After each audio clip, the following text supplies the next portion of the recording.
দোষ ছিল না?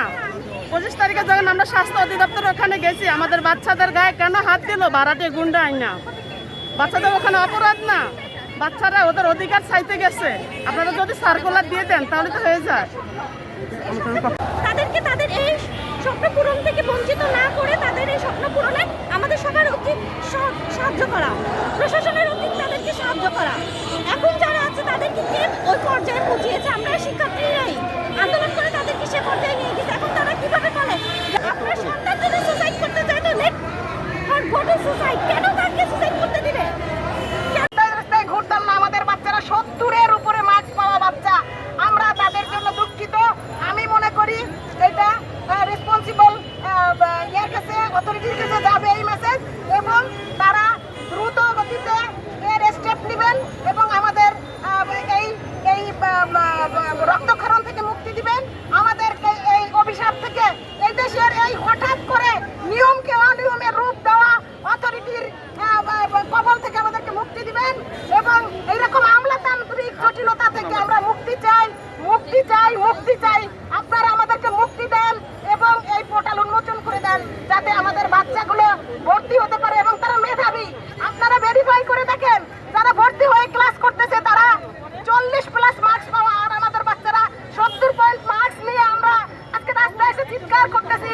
আমাদের ন্যায্য দাবি, আপনারা কাইন্ডলি দয়া করে আমাদের এই পোর্টাল উন্মোচন করে দেন এবং আমাদেরকে এই অভিশাপ থেকে মুক্তি দেন।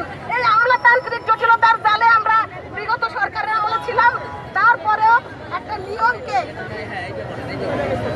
নিয়মকে যদি অনিয়মের রূপ দেন তাহলে একটা নিয়মের মাধ্যমে দিতে হবে।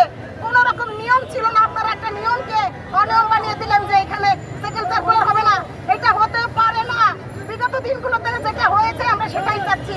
এই কোটা আছে, তাহলে কেন বাচ্চাদেরকে দিচ্ছে না? সমস্যাটা কোথায়? আমরা বিভিন্ন জায়গায় দেখতেছি যে ফরেনিয়ার করে ওরা ভর্তি করাইতেছে, কিন্তু মেধাবী যে শিক্ষার্থীরা আছে ওরা রাস্তায় আছে, তাহলে ওদেরকে কেন দিচ্ছেন না আপনারা? ফরেনিয়াররা কেন পাচ্ছে? আমাদের বাচ্চারা কি কষ্ট করছে না? ওরা তো দিন দিন ওরা রাস্তায় পড়ে থাকতেছে, ওদের ভবিষ্যৎ কি? আপনি বলেন আপনি ভালো বলতে। 2 মাস যাবত রাস্তায় যখন একটি নিয়ম হয়ে এসেছিল বাংলাদেশে মেডিকেল যখন একটি নিয়ম হয়ে এসেছিল যে ঠিক হয়েছে এটা দেন, এটা আর ওই মাইকের জন্য সমস্যা তো, এটা দেন। মাইক নষ্ট, ঠিক হয়েছে, ঠিক হয়েছে। এবং সেখানে ভর্তির সুযোগ বিগত দিনগুলোতে পেয়েছে স্টুডেন্টরা। আর আমাদের মেধাবী স্টুডেন্টরা যারা মাইকটা নিয়ে কথা বলেন, যারা 70-এর উপরে মার্কস আছে, 67.5,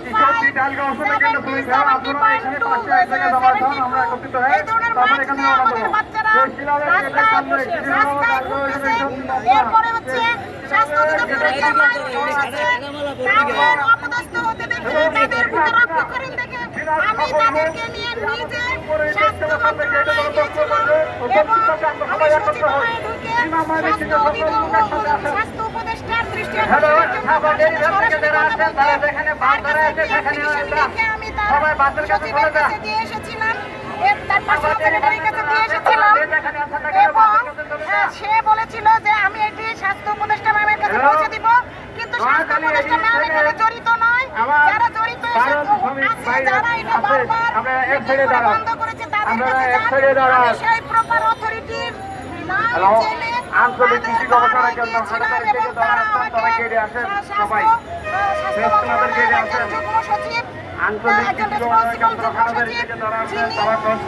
বাজেভাবে ধিক্কার দিয়েছিলেন আমাকে। আমার বাচ্চাটাকে বলেছিল, আমি বলেছিলাম যে ম্যাম আমার বাচ্চাটা ক্লাস 1 থেকে স্বপ্ন দেখে এসেছে সে ডাক্তার হবে, এবং সে কোনোদিন সেকেন্ড হয় নাই, তার সারাটা জীবন সে ফার্স্ট হয়েছে। সে জিপিএ 5 গোল্ডেন জিপিএ 5 পেয়েছে, দুটো ট্যালেন্ট ফুলে বৃত্তি আছে তার, এবং সেই মেধাবী মেয়েটি 4 বার ঢাকা মেডিকেলে ভর্তি না হতে পেরে যখন সে বুঝতে পেরেছে যে সেকেন্ড সার্কুলার হবে না, সে 3 বার ফ্যানে ঝুলেছে, 3 বার ঝুলেছে। সুইসাইডাল অ্যাটেম্প্ট নাই, সুযোগ পেলেই আমাদের বাচ্চাটা মানসিকভাবে বিপর্যস্ত। আমাদের মধ্যে বিআরএ সকল ভাইয়ের আপনারা যেখানে আছেন